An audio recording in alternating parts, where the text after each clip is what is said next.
Tuan, kata Scheherazade, dahulu kala ada seorang saudagar yang sangat kaya raya. Dia memiliki tanah yang luas, harta yang berlimpah dan tentu saja uang yang banyak. Banyak sekali pekerja dan buruh yang menggantungkan hidupnya pada si saudagar. Suatu hari dia bermaksud untuk melakukan perjalanan perniagaan ke negeri yang jauh. Dia menaikkan barang dagangannya ke punggung kudanya, dan sebuah kantung besar yang ia bawa di punggungnya penuh berisi roti, madu dan kurma, serta air untuk bekal perjalanannya. Maklumlah, ia harus melewati padang pasir yang tandus di mana tidak ada satupun kehidupan di sana. Singkatnya, ia berhasil sampai di tujuan dengan selamat. Dan setelah menyelesaikan transaksi bisnisnya dan memperoleh untung besar, ia pun segera bersiap-siap untuk melakukan perjalanan pulang. Illustration hari itu matahari bersinar terik, saudagar memutuskan untuk berteduh di bawah pohon rindang sambil beristirahat.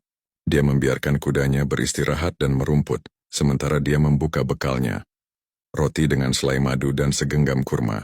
Setelah selesai memakan kurma, dia melemparkan bijinya ke sekumpulan batu-batu besar di sampingnya. Sebagai seorang muslim yang taat, dan karena waktu sudah menunjukkan waktu zuhur, saudagar segera mengambil wudhu dan melakukan sholat. Dia masih sedang berzikir ketika tiba-tiba buzz. Di depannya muncullah jin ifrit yang bertubuh tinggi besar dengan mata merah, karena marah dan membawa sebilah pedang yang terhunus. "Hei manusia, bangkitlah. Aku akan mengambil nyawamu seperti kau telah mengambil nyawa anakku," teriak jin ifrit.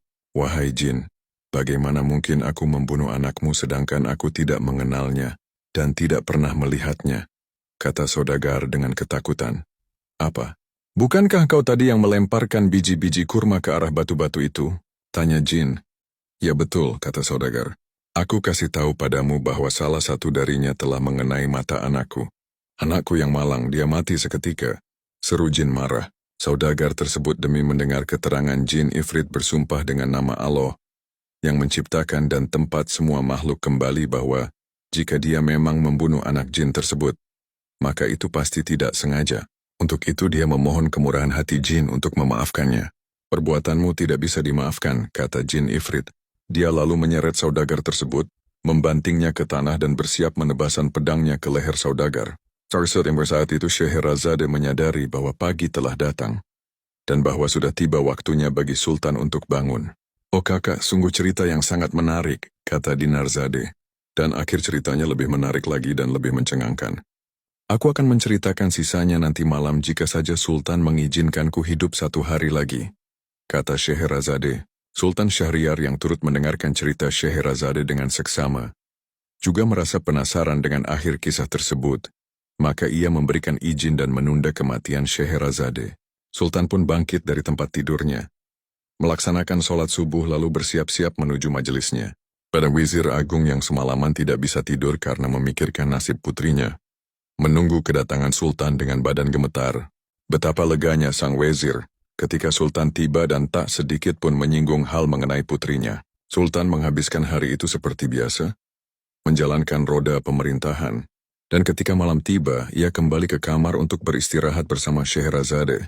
Seperti malam sebelumnya, Dinarzade membangunkan kakaknya 1 jam sebelum pagi tiba dan memintanya untuk melanjutkan kisahnya.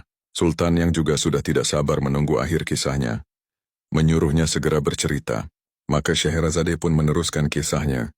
"Tuanku, ketika menyadari bahwa dirinya akan dibunuh, saudagar itu menangis pilu dan berkata pada jin bahwa dia percaya pada takdir Allah, dan jika ini memang sudah digariskan, maka dia tidak akan mampu menolaknya. Atas izin Allah, aku meminta kau memberiku sedikit waktu untuk menyelesaikan urusanku," kata saudagar. "Aku memiliki utang yang harus dibayar. Aku juga memiliki harta, anak dan istri, juga beberapa karyawan yang menjadi tanggunganku. Izinkanlah aku pulang ke rumahku dan menyelesaikan semuanya.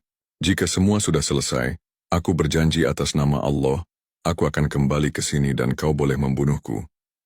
"Bagaimana kalau kau mengingkari janjimu?" tanya jin.